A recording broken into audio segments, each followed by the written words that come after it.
અમે આવીએ છીએ મારા બાપ તારું ભજન કરવા માટે, કારણ કે તું અમારો બાપ છો.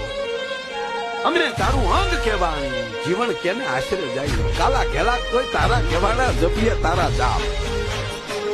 કાલા છે ઘેલા